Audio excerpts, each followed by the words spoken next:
Hello everybody and welcome back to Odin's Movie Blog. I am the critic who is a cynic, and today I have the ability, nay, the pleasure and privilege to talk about Best Friends Volume 2. Now, if no one's ever heard of this film before, I'm not surprised, but also you are truly missing out. So most people have probably heard of the movie The Room. This is a film starring Tommy Wiseau, Greg Sestero. It was made for $6 million reportedly, and it's considered to be one of the best, worst movies of all time. Well, these two got together to make a new film written by Greg Sestero called Best Friends, and it was released in two different volumes because they had so much footage that they could have made a huge 3.5 hour cut or split it up into two different films. And man, am I glad that they split it up into two different films, because I got to see Volume 1 actually at the Joy Theater here in New Orleans, and I was able to actually see and meet Greg Sestero and Tommy Wiseau again. This is like the third time that I was able to meet them, because I've gone to see so many screenings of The Room at midnight at various theaters around the country, and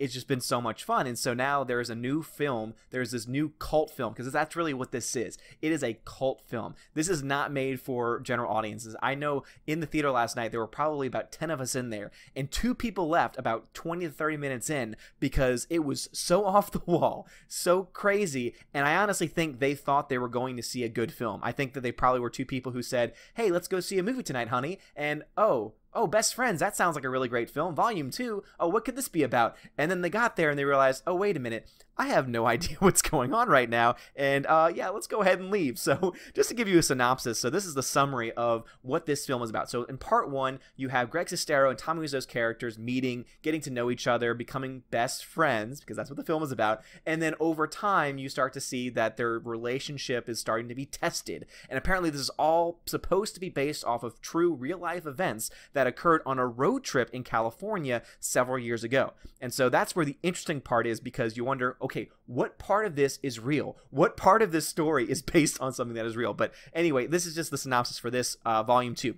As Sestero's drifter, because he's a drifter in the film, makes a run for it after Tommy Wiseau's character is seemingly thrown off a cliff. I'm not really spoiling anything there, because I'm really not looking to reach out to people who are wanting to see the film or wanting to know if the film's good and are really worried about plot, because when it comes to films like this, when it comes to The Room, when it comes to movies like this, you don't really care about the spoilers as far as the plot goes, because it's all about the experience, and that's what this film is. It is an experience, and it is a brilliant one at that. But anyway, so the drifter, he finds himself on the run. He finds himself in a desert expedition where wild characters and dark foibles intersect. As his misadventure teaches him about friendship and loyalty, Wiseau's mortician surfaces a surprise or two. So that is the main crux of this film, is you have Tommy Wiseau as a mortician who collects gold teeth and makes money off of it because of Greg Sestero's idea, and Greg Sestero, who plays a drifter who comes into this man's life, who's actually helped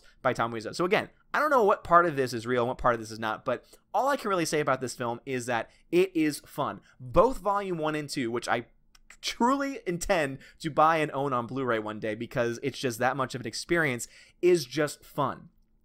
And I honestly, I look at this film and I look at what they were able to do, and I look at how they weren't taking themselves too seriously. They were looking to have fun. They were looking to let the audience have fun, and it works. And it's not that they're just trying to be funny for the sake of being funny and feeling at it, but instead it's them just trying to have fun themselves. And that translates over to the audience as well. If you appreciate The Room, if you've ever seen that film, you will love both Volume 1 and 2 of this. But I will say, specifically talking about Volume 2, since that's the movie that I'm talking about today, I want to say that Justin McGregor was the one who directed it. Greg Sestero wrote it, but the star of Volume 2 is an actor by the name of Rick Edwards, who plays the character Rick Stanton, or Uncle Rick. He is by far, and I say this with all seriousness, the best cinematic character in film history. And you will not understand that statement until you actually go out and see this film. So it is playing again on Monday in certain locations. So if it's playing in a theater near you and you like The Room, even if you haven't seen Volume 1, I would still say go out and try and find this film, because It is so much fun. And all I will say about Uncle Rick is that he makes a comment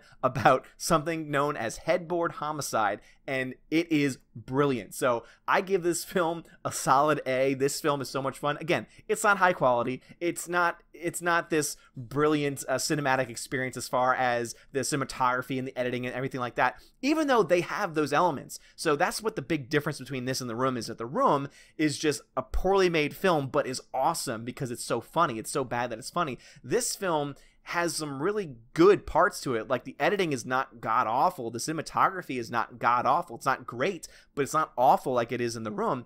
And yet there are just some brilliantly written lines by these characters, and seeing these two on screen together is just fantastic. Tommy Wiseau, of course, steals the show as always, but I don't know. I think Rick Edwards as Rick Stanton gets very, very close. But has anyone else seen Volume 1 and Volume 2? Has anyone else seen The Room? Please let me know in the comments below. Let me know your own thoughts about it. Are you fans of The Room? Have you ever done that? Have you ever thought about doing it? Please do it if you have not, because it is probably one of the best experiences that you will ever have, because it is just so much fun. So thank you very much, guys, for listening. Have a great day. Leave me a comment below. Hit that like button if you like what you heard. Hit that subscribe button if you like what you heard as well. And have a great day. And as always, God bless.